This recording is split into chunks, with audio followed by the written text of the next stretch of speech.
Hi, and welcome to the Scenic Route podcast. This is the show for building a successful and sustainable business on your terms. My name is Jen, and I'm a rebranding sociologist with a soft spot for rhubarb pie. Each week, I'll strive to expand your branding, business expertise, and mindset capacity. I'm so excited you're here, and now let's get into today's episode. Laura Kockler is an experienced subscription box owner turned strategic service provider for women-owned subscription boxes and e-commerce brands. Knowing firsthand all that goes into running a subscription box, Laura focuses on helping her clients create strategy and systems that are realistic to implement, yet move their business forward.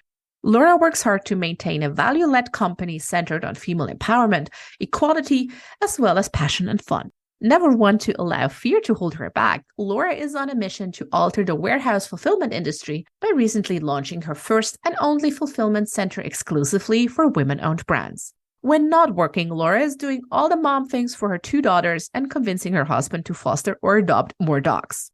Laura is also a big mental health advocate, foodie, and believes in any day you get a nap in is a great day. So, Laura Kockler, welcome so much to the Scenic Route podcast. How are you today? I'm good. Thank you so much for having me. I'm excited to chat with you. Yes, me too. And especially, I really like that for once it's light here when I do these recordings. Usually when I talk to all the lovely US people, it's dark outside when I talk. So it's the nice. Roles are reversed. It is. So Laura, to kind of like give us an idea who you are, can you briefly walk us through your story, like how you started, how you got where you're today, what were like the winding roads, the pivotal moments, the big crossroads? Yeah. Well, I have to say, like, I never thought I would be an entrepreneur. Like that wasn't ever in my mind, like at all. It wasn't ever. What did you want it to be when you were a kid? I mean, I remember early on, I wanted to be an actress, which I am like an introvert. So I don't know how that was, but I was always going to be a teacher. I was always going to be a teacher. Oh, I went to college for teaching. That was not it. So I dropped that, but I think we're all kind of teachers in a way anyway. So it kind of works out. But yeah, my road to entrepreneurship is kind of, very unique. But yet I think very similar to a lot of us. It kind of started when I was a stay-at-home mom after we had our first child. And then, you get to the point where you need outside interaction and adult conversation. Oh my God. Yes. Like between all the dirty nappies, there's only so much you can take. At one point, you're like, I need the other stimulation. Like, yes. And so I ventured into direct sales and I did that. And then after a couple of years, I was like, I really want something just for myself. I want something that's mine. I want something that. So when you went into direct sales, you were employed. So it wasn't your business. You were not building your business right away. Yeah. Okay. Yeah. Got it. It wasn't mine. And the thought of going back to like a 9 to 5, like, oh no. Yeah. We all relate. Like no. And so I was really thinking about like, what do I like? What am I interested in enough that will hold my attention to build a business around? And that's when I'm like, okay, well, I love food. That's like my love language. Oh, yes. Same. Food. And then supporting women. So I was like, what could I do with that? And then one day, a subscription box idea came to me. Oh, around food. Oh, lovely. Yeah. So I ended up starting my own subscription box, which was food and beverage items from women-owned businesses in the States. Oh, that's lovely. Yeah. That's such a cool idea. Loved it. And I did that for over a year. And then I started to like really get into okay, what is my purpose? Like, what am I most happy doing? What's the future going to look like? And I always wanted to help the women who I was featuring in my boxes, right? Like, I always just wanted to be like, oh, man, we got to get your name out there. And like, let me become like your manager and like make you a big star. Yeah. Like, this is such a good product. Let's, blow it up. And so I made the decision to pivot my business. So I closed I closed my subscription box business down, and I pivoted to become a virtual assistant for subscription box businesses because I knew I had the experience of like managing all the things while being a wife and mom and doing all the things. And for any business, it's hard. And so that was something that I didn't really see a lot of like in the industry. Yeah. There were obviously, but yeah, I mean, sure, it's very niche. Like, so that probably that helped you big time, I suppose. Yeah. And so I pivoted, and it was the best pivot I could have ever done. And, you know, it's scary to do something like that. There's a lot of emotion and feelings that go into that. But I always say it was the best pivot because I truly 100%, like for the first time in my life, I feel like this is what I'm supposed to be doing. Like I'm not searching for the next thing. Oh, I know that this is it. So was that a constant, always kind of like to some extent unconsciously, always on the lookout of like what could be my next thing, what could be like truly capture my attention, my everything? Yeah, and that wasn't like not even just in adulthood, but like I just always remember I was looking like purpose sounds so like grandiose, but I was always like, what's next? Like, yeah, or kind of like there's got to be more. Like this is, I relate. Like, yeah, like you're always kind of like, this is amazing and this is cool and well done, me, but I can't like help but wondering, and then your mind goes a little right. Like there's a difference between like I think enjoying what you're doing and liking what you're doing, but then feeling like this is what I'm supposed to be doing. Yeah, like this is like a more deeper fulfillment thing. Yeah. So I've been doing, I don't really like the word virtual assistant because I don't do the typical like VA tasks, but I've really kind of niche down to helping women-owned subscription boxes and e-commerce brands. And I love doing strategy. I feel like it's like a puzzle, which I love puzzles. And it's like taking all the ideas that we have and all the things and putting it together into a nice, pretty puzzle for everyone. I love doing strategy. I love doing email things. I love like helping those brands like build that connection. Because I'm all about like, you have to share your story. That's what connects people. Yeah. And I mean, I mostly work with service providers, but when I was working back in the agency side, it was mostly product-based businesses. And there goes so much more into, oh my God, purchasing, like storage, like shipping. It's a nightmare. So I get it. Like if you're like, I can just do like the fun bit of like doing the boxes, putting together, and then also kind of like outsource all the other things, like the putting everything together and wrapping. I don't know. It's already there's a laundry list of things, you know. And in this past summer, I launched a fulfillment side of my business where I'm actually doing the fulfillment of boxes and products. And, you know, people are like, that sounds like a lot. And I'm like, it is, but it's not, because it kind of goes back to like, I was meant to do this. I was meant to do the subscription box to learn all the things. And then now I'm working my business in a way where I'm so happy and I'm able to kind of, like I never would have been able to start a fulfillment side of my business if I didn't have the experience of my subscription box.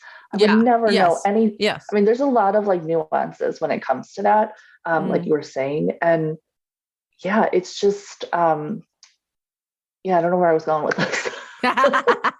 I can circle back. I circle back to a bit earlier where we're like, tell us like your backstory so we can all get to know you. When you said beautifully, and I thought it was like a special phrasing. So I want to like go deeper there.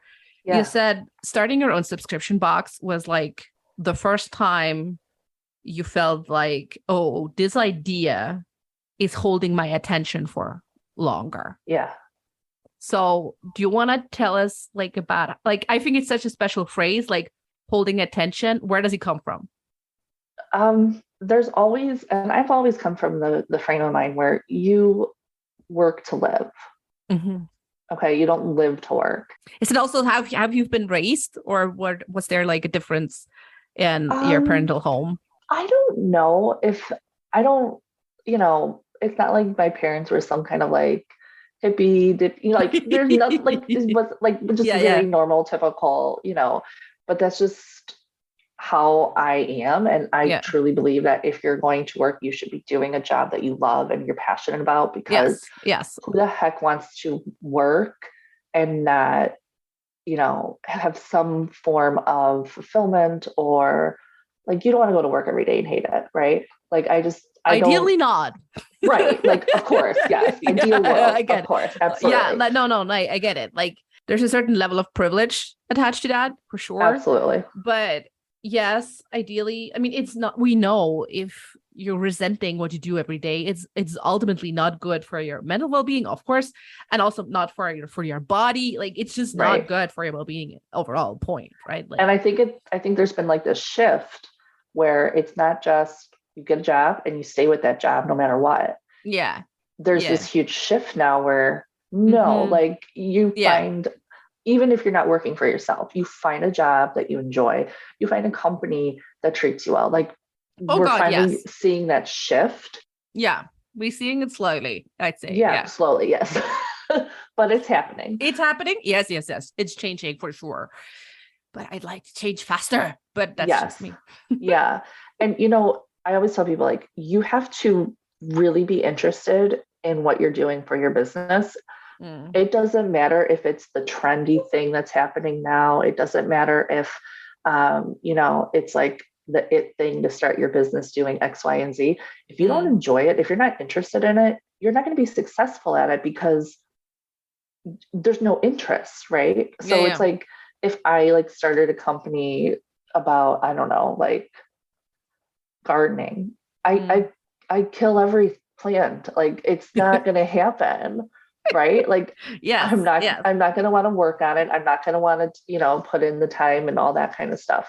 So Mm. it's really like you have to find something, I think, and especially being an entrepreneur, it has to be something that isn't just, oh, this is what's in right now, or this is like what social media is pushing. Yes, or this is what's needed, and then go out and do that. That's Yeah. the thing, the need. Like you have to be able to fill a need, and it doesn't have to be like this big, huge thing, because sometimes the need is like humor, fun, Yes. Oh my, because yeah, yeah, yeah. Absolutely. I mean, there are different like pyramid, like there's a pyramid of needs and different needs for sure. Like, and the yeah, need for entertainment and just like yeah. getting your mind off things. And like keeping your attention too, like Mm.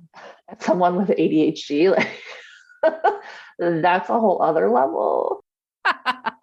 But it still goes back to like you have to be invested and interested, and it can't just be a fad, because Yeah.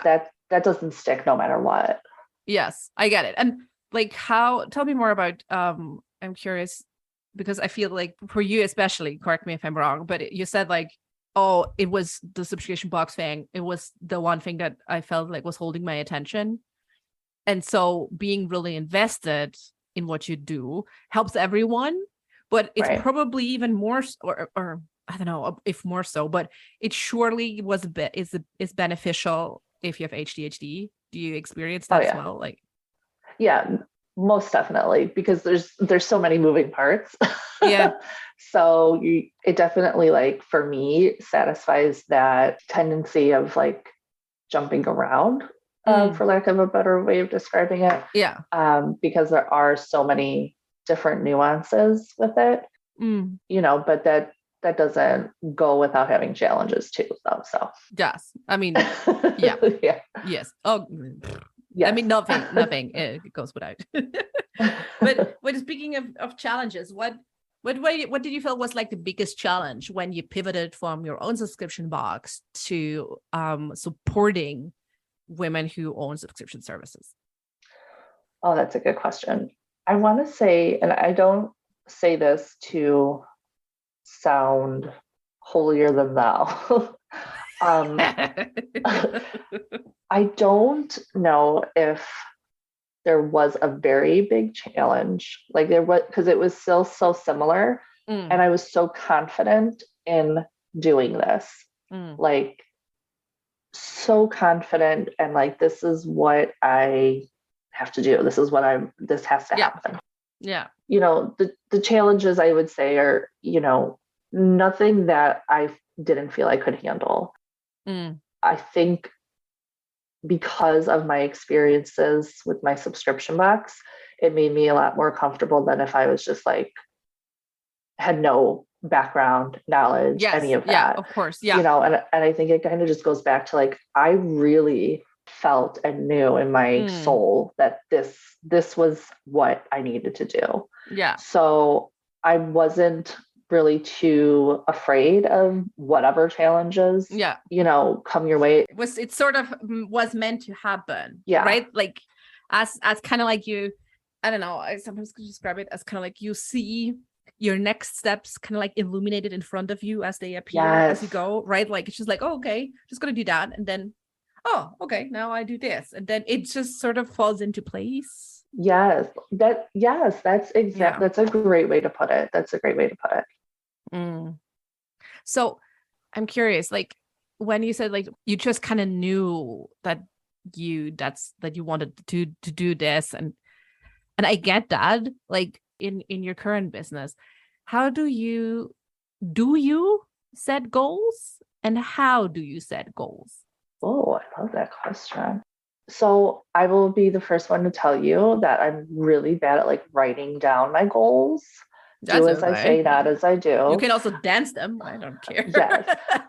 I think again, it like the goals, you have to be able to be working towards something, right? Yeah. And for me, the goals that I have for my business are not just goals like monetary goals, or, you know, those kind of like superficial goals. And I use that word like, you know, the goals of my company are founded in female empowerment and supporting women, and not just supporting them like through the services I provide, but really being a catalyst and a change agent for women in general and women-owned businesses. Like it's a foundational value that has a much bigger goal than me. And, you know, it's something that I want to serve as a shift in, you know, the universe. Yeah. No. Yeah, I get it.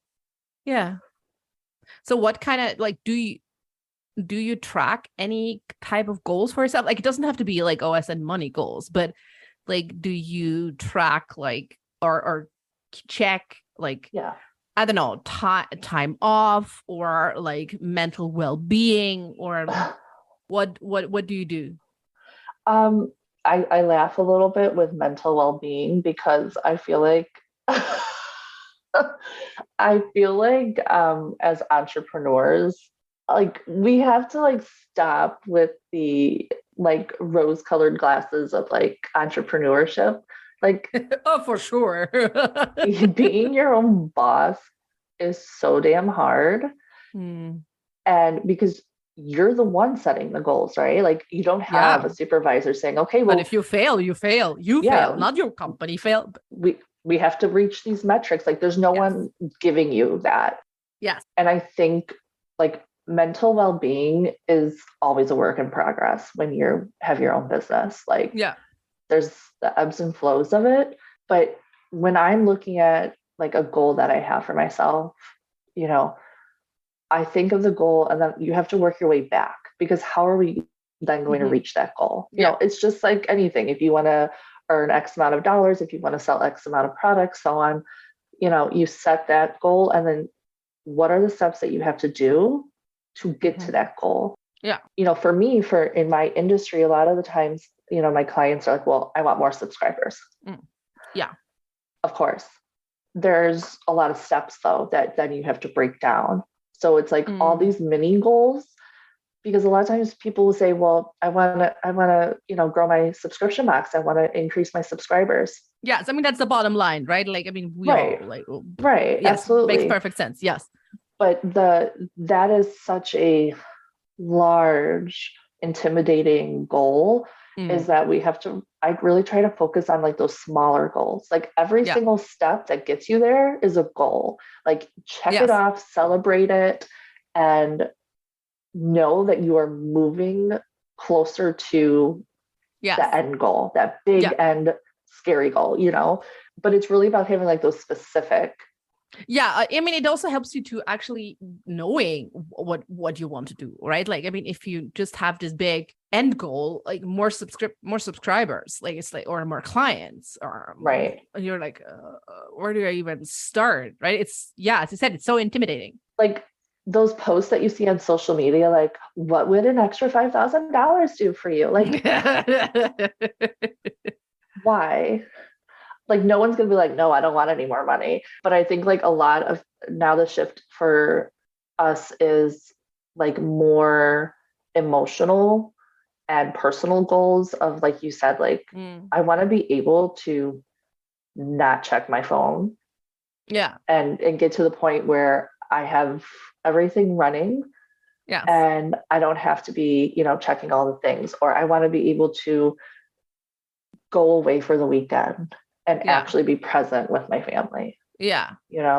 Those kind of things. I like that. And it's hard. It is. I mean, those are hard to do because, again, we've been so ingrained with the hustle and, doing all the things. Yeah, we're not doing the hustle highway here on the Scenic Route. No, we are definitely not. And even that word, like, I have like a visceral reaction when I hear that word. Like, I'm just like, oh, can we just like put it in the like graveyard of words? The same goes there's just there's like there's so many of the same it goes to me in the same kind of like bullshit category as mompreneur, like even like no girl boss. Girl boss is the worst. Fempreneur, like, I mean, I get it in the sense of like, if it's a hashtag, you find your community and shit. Like, I get it to some extent, but I don't know. It makes my skin crawl. Yeah, me too. Like because it's like, again, and that's why I like, there's so many amazing people, including yourself, that are like knocking that down and like bringing to light that is not the vision. Like that is not what is going to like propel you. Yeah, or necessarily also showing just like there is another way, right? Because I remember when I started in the online business world, it was kind of like that was like the dominant thing, 2017, where all you could hear was like the girl boss and like the I don't know, get yourself a side hustle. Yes, exactly. Do an online course and do a funnel and you do all these prominent example. I don't want to do names now, but like we all know, right? Yeah. And like, well, that's cool, but I feel there has to be another way, because that way, the hustle highway, it doesn't work for a lot of people, right? Either because they're like, nope, like, I don't know, have the wisdom that this is all shit, or like me, where like, I don't know, I was at a point where I just like, my body was like, no, like, stop. And like, similar, for you, if you're dealing with ADHD, there's just, I don't know, you're protecting your mental well-being is at the core. It's a toxic cycle that, it's not to like hate on those, gurus. No, I don't care. But at the same time, we need to be pushing back on that, because I mean, we all experience it. Like, we see the industry gurus say, this is so easy, add this to your business and, become a bajillionaire. And it's like, and then it starts that toxic cycle of, well, why is it not working for me? I'm doing all the things. And that's not even the case. Like, I totally know what you're saying. And we're probably thinking of the same person. And it's just like, no. And I recently did I don't know if it was on TikTok or Instagram or both, but I did a post where I was like, you don't need the course. You don't need to add this to your tool belt right now. Yeah. Because the hardest part is just doing all the shit. Like, it's just like, because you get to a point you're like, okay, well, this isn't working. So maybe I'll just do this. And maybe I'll just do this. Yeah, exactly. Like, be really intentional about why you're buying a course, right? Like, if you want to learn about Facebook ads because you feel curious about like running Facebook ads, then do a course. Yeah. Right. But the intention is different, right? Like, sometimes when or most of the times, myself included, and I see it with my clients before they come see me, it's like the intention is like, oh, I have to do this course on funnels, and this course is gonna save me. This is it. Yep. Right. And that's like a totally different energy and motivation you go into this, right? Like, it's this better work, or like I am out on the street, and it's just not gonna work with that pressure you put on yourself. Like, it's, and it is very much, and I'll tell you a quick story about please. One of my clients. She has an e-commerce business, and we were talking, and she's like, I'm thinking about doing a subscription box, like adding that into my business model. And I will be the first one to tell you, like, when it's not a good idea, because it's thrown about, like, just start a subscription box. And it's like, no, like, because at the end of the day, if your foundational e-commerce business or any business is not efficient and effective, then adding something is not going to be efficient and effective. No, especially something with so many parts, right? Like, yes, no, like, you have to remedy the core first, right? Like, yes. And adding stuff does not mean better at all. No, that reminds me of a conversation I had once with a coaching client.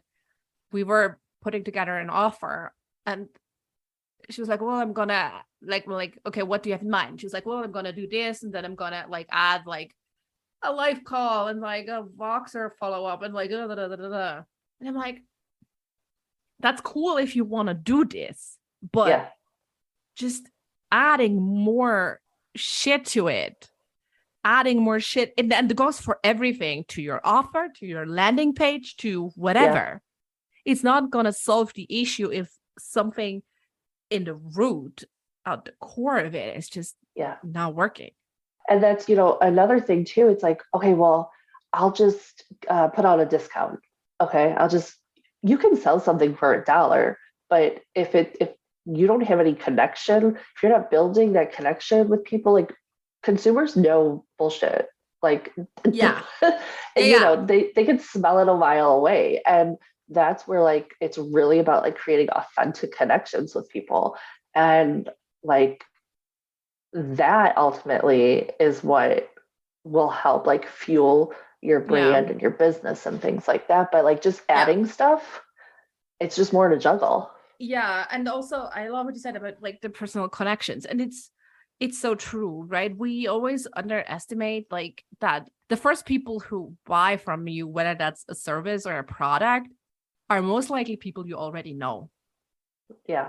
Right? Like, I don't know, we tend to kind of like be, oh, okay, I'm gonna rather run ads to talk to strangers than be vulnerable enough to talk to, I mean, don't tell it to your grandma unless you're selling, I don't know, socks or heated blankets, right? Like, that's not the point. But hey, I like a heated blanket. I mean, me too. But like, talk to the right people, right? And Absolutely. I mean, we're all most of us have been in corporate for a number of years. So we all have a network of people we already know who don't all think we're crazy loonies, and like, talk to them first before you're kind of like, adding more onto what you want to do, right? Like, running ads is something added on that you might not need. Yeah, that's, and I think that's also like why I'm so much about like being personable and like showing like that behind the scenes because we don't see it. And I've been on the receiving end of that toxicity where it's like everyone looks perfect. And that's why like I share my own struggles, because it's like if I am experiencing it, I know someone else is too. And I know what it feels like to like be doing all the things in your business and feeling like shit because you're comparing yourself. And it's not like you reach a point where you never compare yourself again. Probably like not, that's but gonna no, like, but you're, it's a little bit different. And that's why, like, for me, I share what I share on my socials and things because that's just like who I am as a person. And that seeps into my business. Like, I want to be able to work with people that I actually enjoy. Like, it's not like I want to work with people who are aligned with my values. And yes, so you got to show your values too. Otherwise, it's kind of like a two-way street. Yeah. Like if I could never like work with someone who's all about the hustle, hustle, hustle, hustle. Like we don't match. No. And that's okay. That's perfectly fine. Yes, absolutely. No, but yeah, like be intentional about where you're like, and also where you're able to be like, okay, that's okay. Like I don't have to be fully on board, but I don't have to like resent it. Yeah. When we talked like with our pre-call about like the hot mess stuff, that's like why I show some of the shit show, because you can't separate it. Like if your personal self is struggling, your business is going to struggle and vice versa, And so like we're all going through the stuff.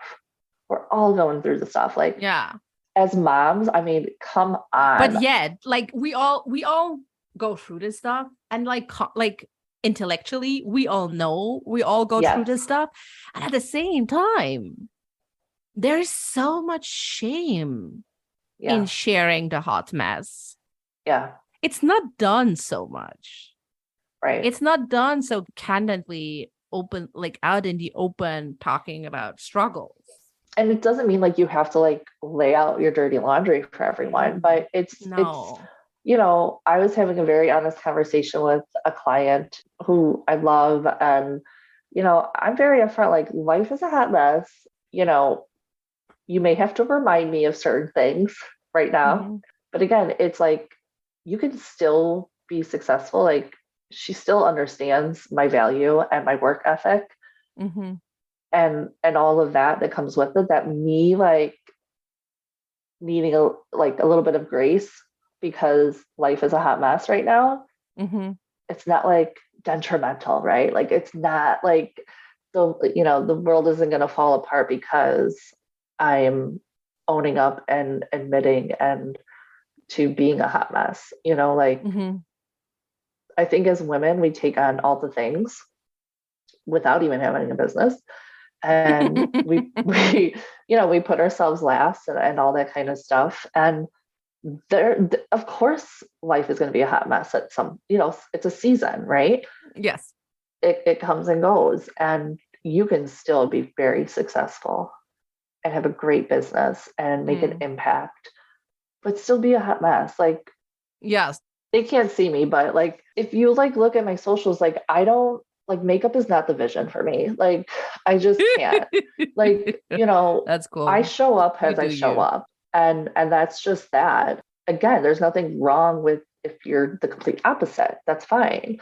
The thing is you have to be true and show up as your true self, because otherwise it's exhausting.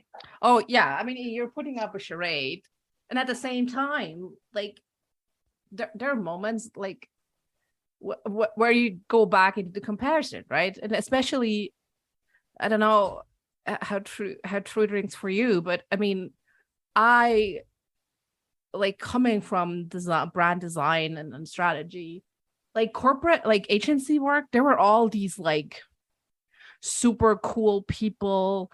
Like now accidentally, of course I wear black, but I usually don't wear black, and they were all like dressed in black, and they were like super cool, and they were all reading like super cool design magazines and always talking about like super cool designers and exhibitions and stuff. And I'm like, yeah, okay, like it's not really my scene. And then sometimes and then like on the not so great days, right, like I wonder, maybe like it would be easier if you have like the beige girl boss kind of like image, with like the straightened hair and the perfect eyeliner, to kind of like be, hey, I work in design. Look, and you can see. Yeah.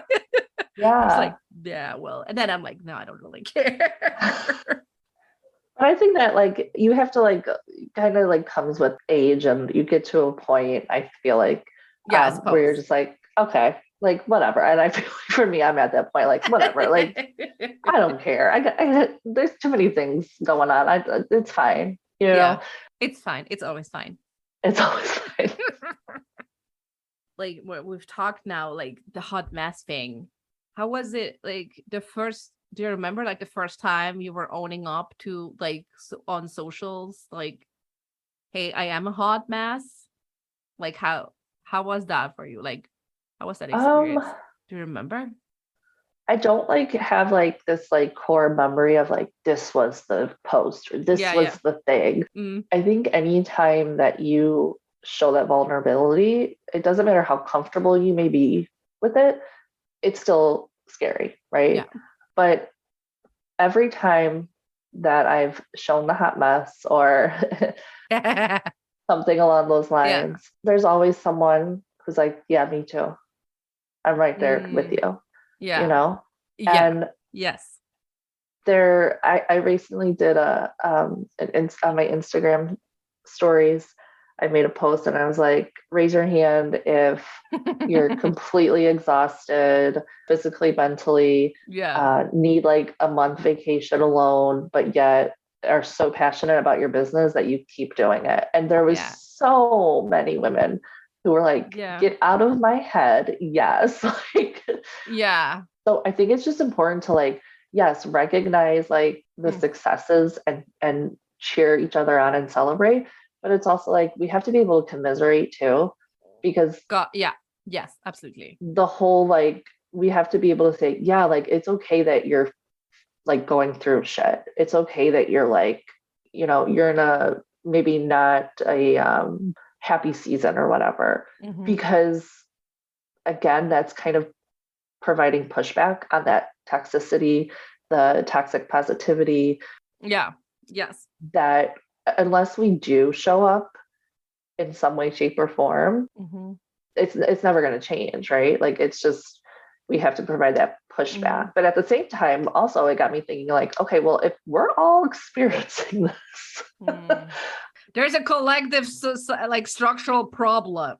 right, right, it's like okay, then we still I remember responding like the good news is you're not alone. The bad news is we're Mm. not alone. Like Yeah. we're Yeah. all we're all kind of doing this. But I think it's really important to show the struggles and the hot mess because that toxic positivity, it's so damaging.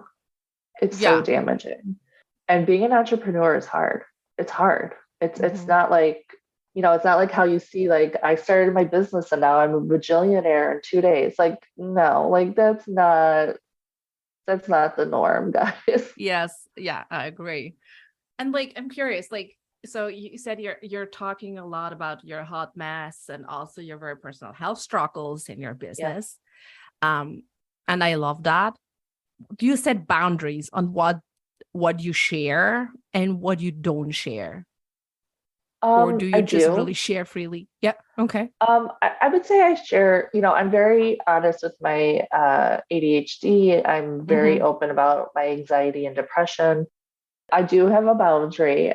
I also know that eventually I will be sharing that particular part that I'm not sharing right now. Like Mm-hmm. I know that Yeah. down the road.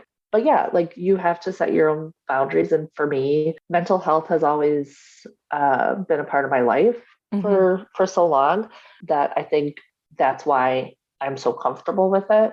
Because when you're able to open up and see that so many other people Mm-hmm. are experiencing the Yes. same It's thing, powerful.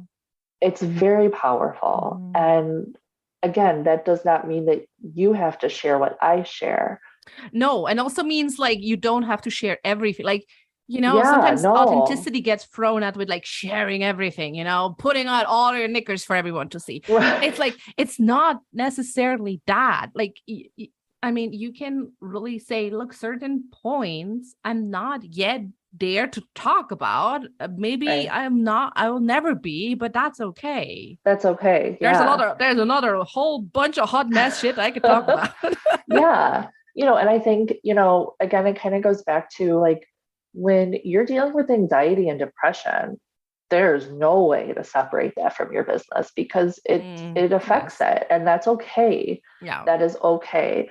And maybe when you are in that moment, it's you saying no to your client. I cannot meet and have, our call. Like I have to prioritize laying in bed.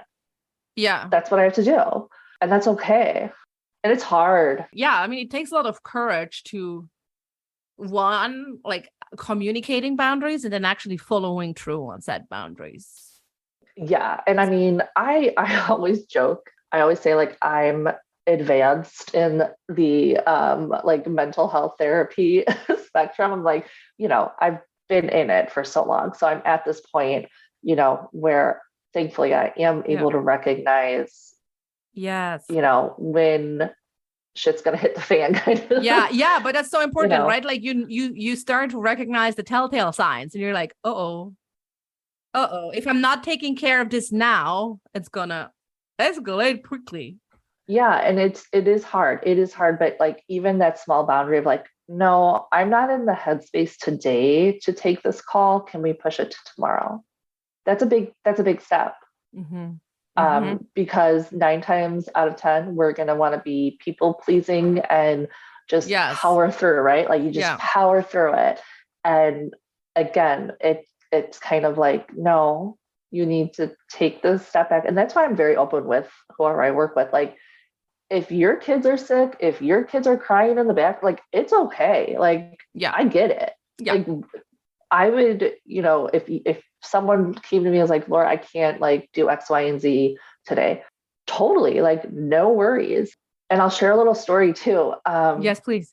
In regards to like mental health. So I would say probably like 9 months ago or so, maybe almost a year, I had hired a virtual assistant to help me for a few hours every week, do some things, and fantastic. It was like we were the same person, but yet very complimentary. It was awesome. And eventually, like after a few months, I noticed a lot of differences in like response times from her. And, just things were like off. And I was like, it's like, I really liked her and I don't want to have to like, find someone else and blah, blah, blah. And I finally like, we hopped on a call and I was like, hey, like, what's going on? What's like happening? Your work is not what I know it usually is. And she was so taken aback because I wasn't like, okay, the work, like whatever. But I was asking like, as like personally, like, is everything okay? Like, and she was so taken aback by like someone genuinely asking about her and not the work, that one is like so sad when you think about it. Like, yes, it is. That we're so like, oh no, we're just going to push through and put on a facade and everything's great. And but like, I was like, you don't have to tell me your shit.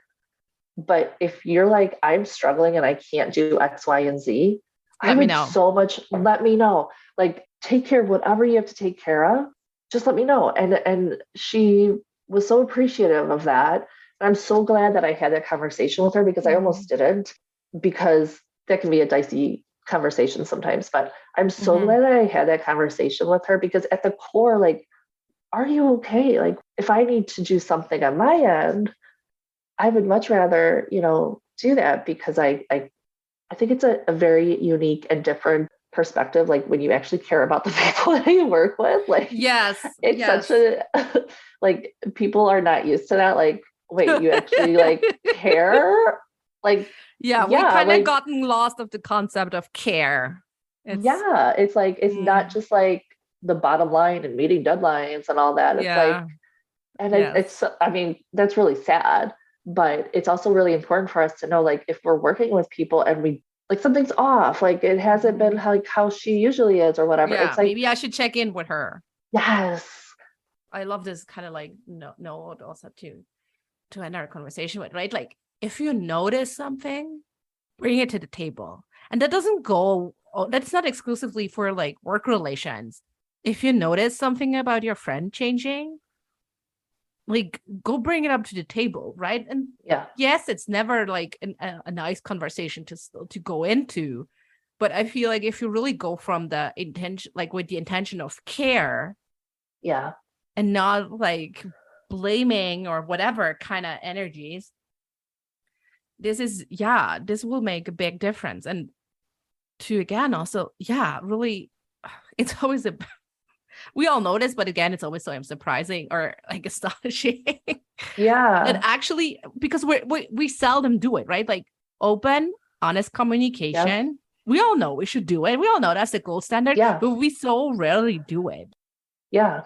And that's why, like, it is hard. And I try, and that doesn't mean like you have to be like, what's going on in your life? Like, it can just be like, even through social media, we get to know each other without ever meeting. And it can even be just like, hey, like that post was really good.